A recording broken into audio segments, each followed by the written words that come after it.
The brief history of the modern-day richest. John Davison Rockefeller. John Davison Rockefeller was born in Richford, New York, to con artist William Avery Bill Rockefeller and Eliza Davison.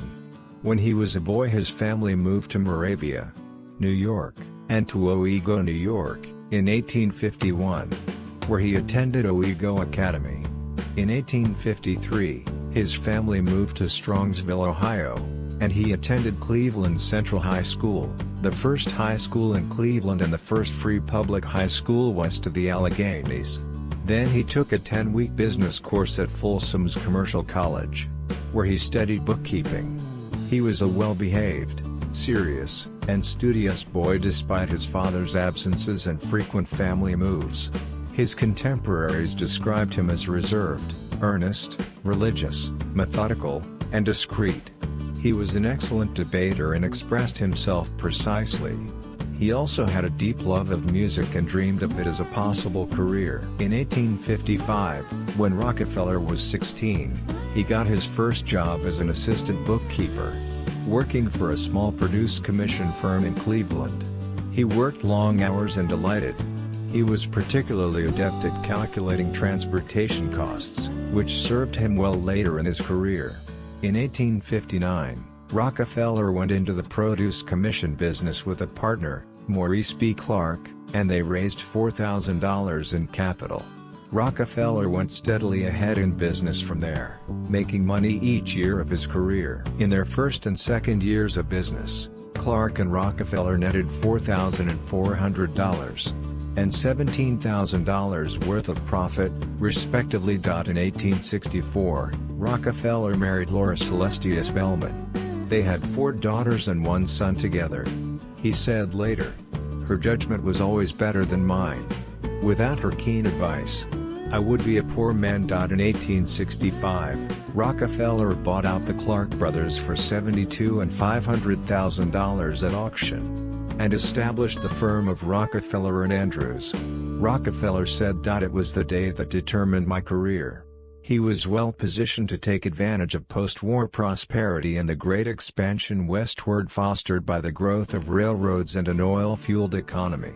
He borrowed heavily, reinvested profits, adapted rapidly to changing markets, and fielded observers to track the quickly expanding industry. In 1870 he founded Standard Oil of Ohio.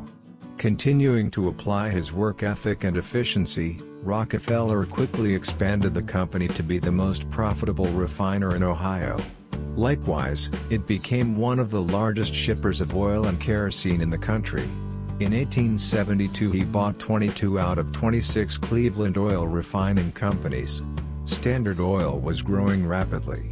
It added its own pipelines, tank cars, and home delivery network. It kept oil prices low to stave off competitors, made its products affordable to the average household, and, to increase market penetration, sometimes sold below cost.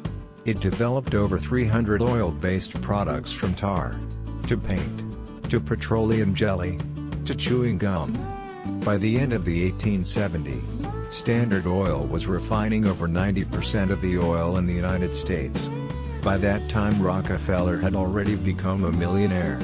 In 1882, Rockefeller created an innovative form of corporation to centralize their holdings, giving birth to the Standard Oil Trust.